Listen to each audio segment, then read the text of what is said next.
할렐루야. 오늘도 우리와 함께 하실 하나님을 기대하며 감사하십시다. 사랑하는 성도 여러분, 오늘 여러분의 모든 삶 가운데 내 생각과 내 판단이 여러분 하나님을 앞서지 않기를 바랍니다. 언제나 겸손히 주의 뜻을 묻고 또 그 뜻대로 순종할 줄 아는 믿음의 권속들 되기를 주님 간절히 축원합니다. 계속해서 사사기 강해를 진행합니다. 레위 사람이 자신의 첩이 베냐민 불량배들에게 그렇게 당했습니다. 능욕을 당하고요. 그리고 죽게 되는데 그 시체를 이 레위 사람은 12덩이로 토막을 냅니다. 그래서 이스라엘 온 지역에 그렇게 각 지파별로 그렇게 보냅니다. 베냐민 지파의 불량배들도 물론 하나님 앞에 악행을 저지른 건 맞습니다. 하지만 레위 사람도 자신의 첩의 시신을 그렇게 훼손해가지고 그렇게 참 분노에 차게 잔인한 짓을 하는 것 또한 역시 분명한 문제라는 말이에요. 그리고 지파별로 시신의 토막을 받아든 사람들 보십시오. 얼마나 큰 충격입니까? 생각해 보십시오. 여러분들 택배로 받아본 상자에 이 사람의 시신에 토막된 것이 배달되었다 한다면 여러분 어떻겠습니까? 자신의 감정만 중요하고 그것을 받아본 사람들이 받을 충격을 생각하지 않는다는 것은 참으로 이기적인 거예요. 특히 하나님을 섬기는 거룩한 일을 하는 바로 이 레위인, 거룩한 일을 감당하는 이 레위인이 해서는 좀 안 될 일이었죠. 이제 오늘 보면 1절에 보면 이스라엘의 모든 자손들은 단에서부터 부엘세바까지와 길르앗 땅에서 나와 일제히 미스바에서 이 하나님 앞에 모였다라는 거예요. 그것도 온 백성들의 어른들입니다. 곧 바로 이스라엘의 모든 지파의 어른들이 이 총회로 모였다라는 것입니다.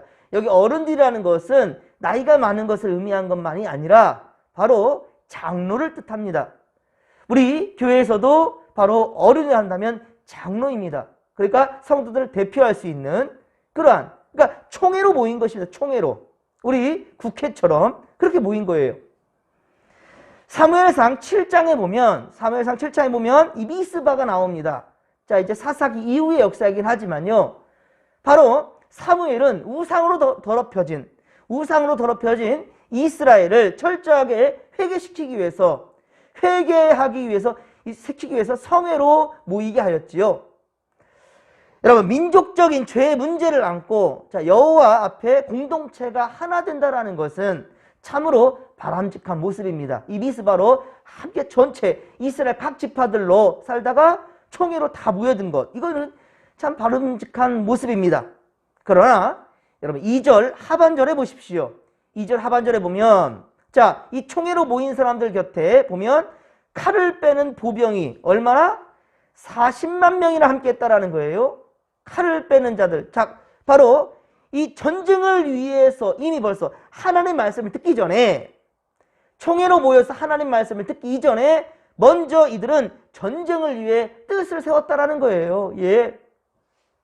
그리고 이스라엘이 미스바로 모였다라는 것을 누가 들었습니까? 베냐민 자손들이 들었습니다. 3절에 보면 그렇죠? 베냐민 사람들이 들었어요. 이 미스바로 이스라엘 온 지파별로 총회가 열렸다라는 것을. 그러나 어떻습니까? 이 총회에 이 모인 자리에 베냐민 지파는 빠졌습니다. 그도 그럴 것은 레위인이 자기 첩의 그 시신을 12조각으로 냈지만 그것을 베냐민 지파에게 보냈겠습니까? 베냐민 지파에게는 보내지 않았을 거예요.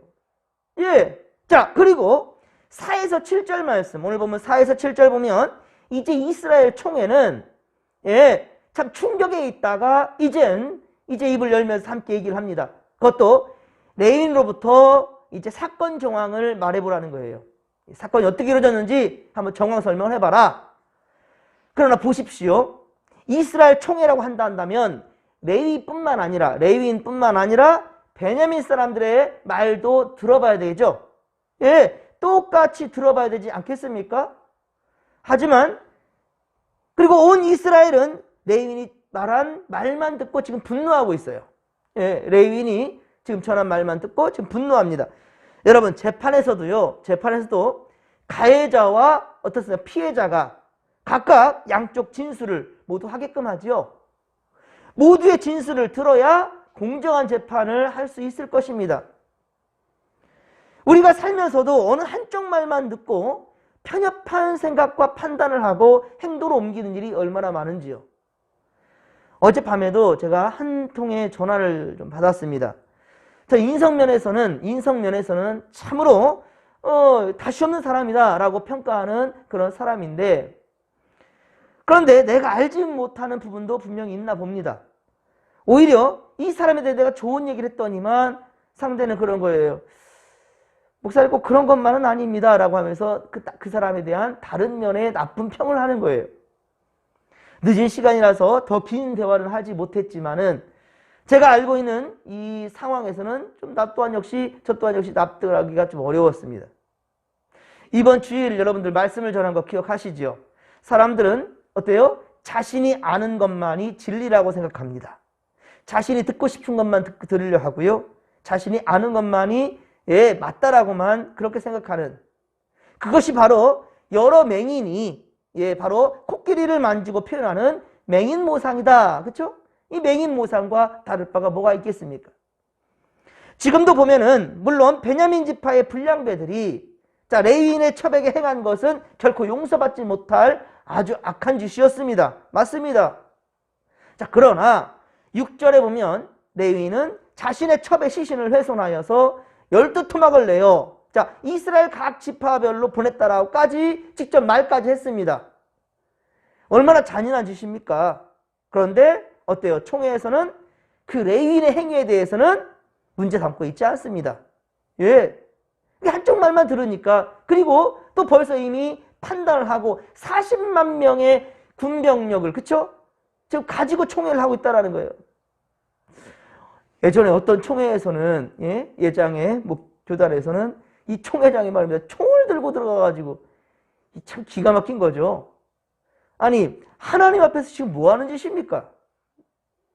여러분, 총회로 모임과 동시에 40만의 병력을 준비하고 있었던 것, 이들은 오직 베냐민만 기브아에 가서 그들의 악행에 대해 이 징계를 하겠다라는 그런 생각만 지금 가지고 있는 거예요. 내 생각만 옳다고 생각하는 거예요. 이거 잘못됐다는 거지요. 11절 보십시오. 오늘 보면 11절 보면 이와 같이 이스라엘 모든 사람이 하나같이 합심하여 그 성읍을 치려고 모였더라 라고 말하죠. 하지만 베냐민 지파의 사람들은 어떻습니까? 이스라엘 지파들에게 이 일을 저지른 사람을 내어주지 않습니다. 그 불량배들 내놔라. 우리가 그들을 죽여야 되겠다 라고 하는데, 도리어 이들은 어떻습니까? 이스라엘 자손과 싸우고자 합니다.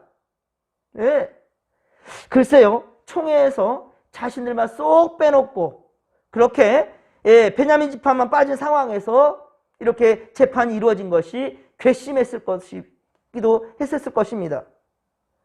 재판이 이루어진 것이 참 괘씸했기도 했었겠지만, 그래도 총회로 모였다면, 여러분, 총회로 모였다면 죄에 따른 징벌은 해야겠지만, 그렇죠?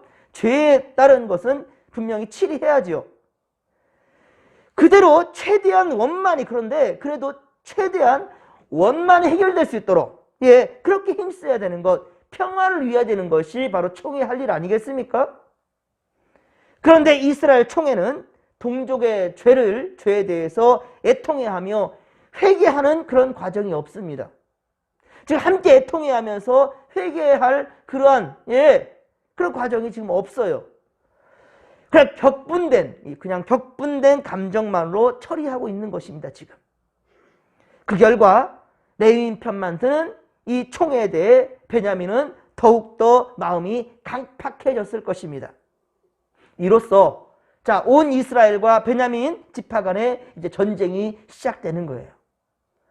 하지만 여러분, 40만 명, 이 온 이스라엘에 거기서 뽑혀진 사람들이 지금 40만 명이나 된다는 거예요. 그 사람들과 베냐민 사람들은 얼마인가? 26,700명입니다. 아니 40만과 26,700명, 이게 갭이 되겠습니까? 이 싸움의 결과는 과연 어찌 될 것인가? 자, 그 이야기는 우리가 내일 보도록 하겠습니다. 수가 많다고 해서 승리하는 것도 아니고요. 수가 적다고 해서 지는 것도 아니고요. 더 중요한 것은 하나님의 뜻이 어디 있냐는 거예요. 자, 그것은 내일 보도록 하겠습니다. 사랑하는 성도 여러분, 우리는 모든 상황 가운데 그렇습니다. 하나님의 마음으로 돌아가야 됩니다. 주님이라면 어떻게 하셨을까? 우리 주님이시라면 어떻게 하셨을까? 죄에 대한 분명한 또한 회개와 공의의 판결은 필요하겠지만, 공의의 판단은 필요하겠지만, 그러나 하나님은 언제나 가해자나 피해자나, 가해자나 피해자나 모두가 다 회복되기를 원하십니다.